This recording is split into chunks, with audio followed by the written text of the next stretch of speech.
Welcome to వార్త. నేను దేవర్. నేడు జూబ్లీహిల్స్ ఉప ఎన్నికలకు సంబంధించి అయితే మాత్రం ప్రచారం చాలా వాడివేడిగా సాగుతుందని చెప్పాలి. మూడు పార్టీల అభ్యర్థుల తరపున అయితే మాత్రం పార్టీలు స్టార్ క్యాంపెయినర్లు అయితే మాత్రం ఇప్పటికే ప్రచారం కొనసాగిస్తున్నారు. ప్రస్తుతం జూబ్లీహిల్స్లో బీజేపీ తరపున ఎటువంటి ప్రజల మద్దతు వస్తుంది, అంటే ప్రజలకు బీజేపీ గెలిస్తే ఏమి ఇస్తుంది అనే అంశంపై మనతో పాటు మాట్లాడడానికి ఎంపీ రఘునందన్ రావు గారు ఉన్నారు. చెప్పండి సార్, జూబ్లీహిల్స్లో బీజేపీ పని అయిపోయింది, అసలు బీజేపీ అభ్యర్థి గురించి ఎవరికి తెలియదని అయితే మాత్రం కాంగ్రెస్ బీఆర్ఎస్ చెప్తుంది.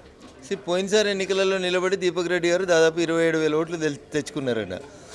ఎవరికి తెలియని వ్యక్తికి 27,000 ఓట్లు వస్తాయన్న. వారు ఇప్పుడు ప్రస్తుతం భారతీయ జనతా పార్టీ ఆ ఏరియా జిల్లా అధ్యక్షులు వారు. కాబట్టి ఏదో ఆరోపించాలి, ఎన్నికలు వచ్చినాయి కాబట్టి ఏది పడితే అది మాట్లాడాలని మాట్లాడితే మనం చేయగలిగింది ఏం లేదన్న. ఖచ్చితంగా దీపక్ రెడ్డి గారు ఆ ప్రాంతంలో జిల్లా పార్టీ అధ్యక్షునిగా పనిచేస్తున్నారు.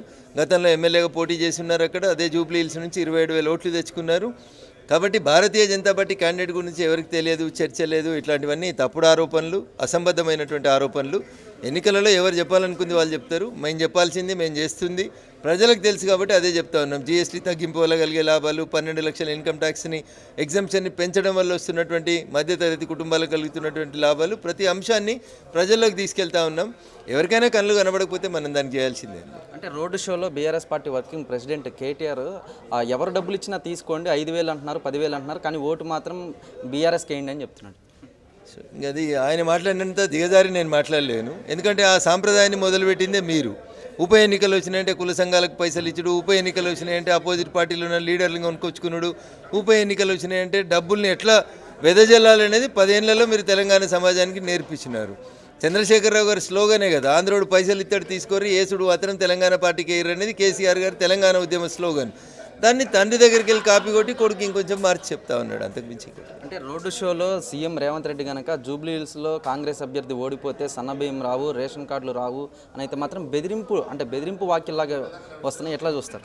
భారతీయ జనతా పార్టీ మా నాయకులం కొంతమంది ఈరోజు సాయంత్రం 5 గంటలకు ఎన్నికల కమిషన్ కలిసి ఈ రకంగా ఓటర్లను బెదిరించేటువంటి కార్యక్రమం మంచిది కాదని ఒక కంప్లైంట్ ఇవ్వబోతా ఉన్నాం. ఎన్నికలు కూడా అమల్లో ఉన్నందున దాని మీద చర్య తీసుకోవాల్సినటువంటి బాధ్యత ఎన్నికల సంఘం మీద ఉంటుంది. We hope that they will do something. అంటే నేడు బీజేపీ కార్యాలయంలో కాంగ్రెస్పై ఛార్జ్ షీట్ విడుదల చేశారు. అంటే ముఖ్య ఉద్దేశం ఏంటి అన్న? 23 నెలల క్రితం అధికారంలోకి వచ్చినటువంటి కాంగ్రెస్ పార్టీ అధికారంలోకి వచ్చినాక 100 రోజులలో ఏమేం చేస్తామని చెప్పినరో వాటిని మళ్ళీ ప్రజలకు ఒకసారి గుర్తు చేస్తూ ఉన్నాం. రూపాయి ఖర్చు లేకుండా నిర్వహించాల్సిన ప్రజా దర్బార్నే నిర్వహించలేని కాంగ్రెస్ పార్టీ 2,500 పెన్షన్ని 4,000కి ఎట్లా పెంచుతుంది అనేది ఒకసారి ఆలోచించుండ్రని చెప్తా ఉన్నాం.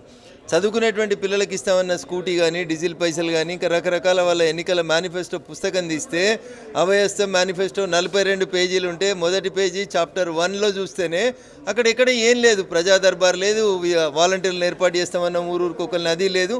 జస్ట్ ప్రజలకి గుర్తు చేసి జాగ్రత్తగా ఓటేయండి, మళ్ళీ ఒకసారి కాంగ్రెస్ ఓటేస్తే అది ఖచ్చితంగా భస్మాసుర అస్తమవుతుంది అని చెప్పడం జరిగింది.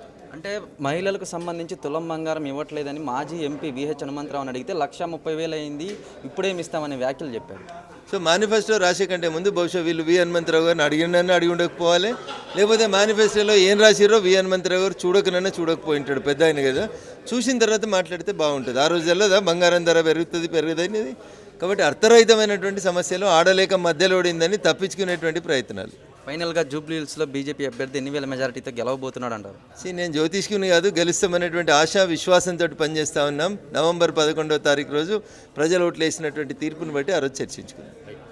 చూశారు కదా, జూబ్లీహిల్స్ ఉప ఎన్నికలకు సంబంధించి అయితే మాత్రం లంకల దీపక్ రెడ్డి గెలిచి తీరుతాడని, అంటే ఎన్ని వేల మెజారిటీ వస్తుందని మాత్రం ఇప్పుడే చెప్పలేమని, తన జ్యోతిష్యుడు కాదని మాత్రం ఎంపీ రఘునందన్ రావు చెప్పుకొచ్చారు. కార్తీక్తో దేవా వార్త, హైదరాబాద్.